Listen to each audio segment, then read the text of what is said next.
scientifically known as Aliastoriidus. They are widespread all over the Southeast Asia, and they can be found in Bangladesh, Pakistan, and along China. They are called as redback sea eagles in Australia. Also guys, they can be found here in the Philippines, and they are locally known as lapwing or banog in the Visayas regions.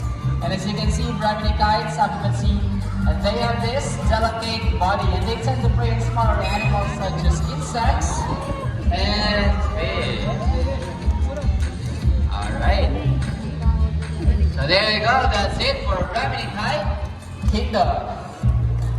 So kung medyo familiar ito itong Brahminikite guys, nawa mo masayo, kung ano siya ang logo ni Kuya Kim sa Matang Lawin.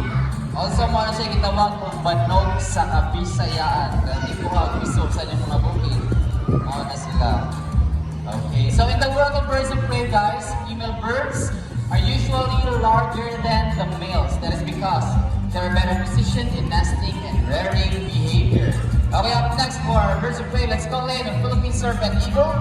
Ready?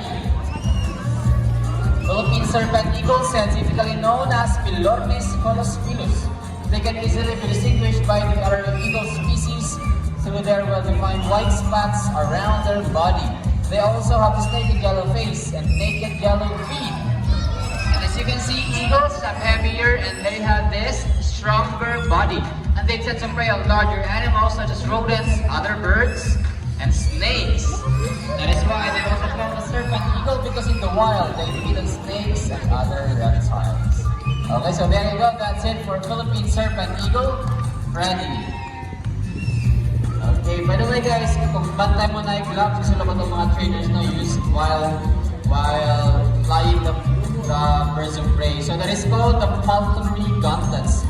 It is for us trainers for our hands to protect from their sharp talons and beaks. Since hait kanila kung pogi lang ang sumuno, gamit mo yung pulmonary gauntlets. Okay, up next for flying birds, let's call in our homing pigeons. Homing pigeons is an innate homing ability, meaning they can go back to their nest and mate. They also have a special sense called the magnetoreception, where they can detect the Earth's magnetic layers, perceive direction, altitude, and location. Okay, so there you go, that's it for homing pigeons. Now here in Cebu Ocean Park, we believe there is hope. We're not only trying to take care of our friends in the ocean, but also to those who are in the land and air as well.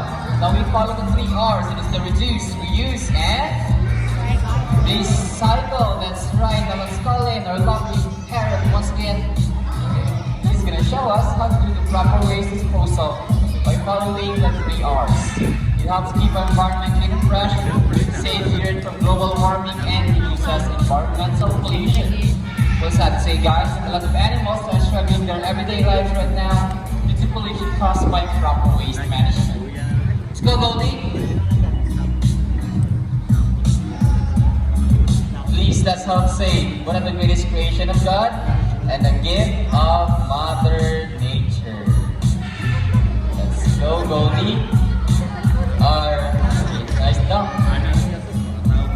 And always remember guys, that only if we understand can we care, and only if we care can we help, and only if we help shall they be seen. Oh, only that's right for you guys. Alright. Alright, lovely. So if Goldie can do it, then so can we.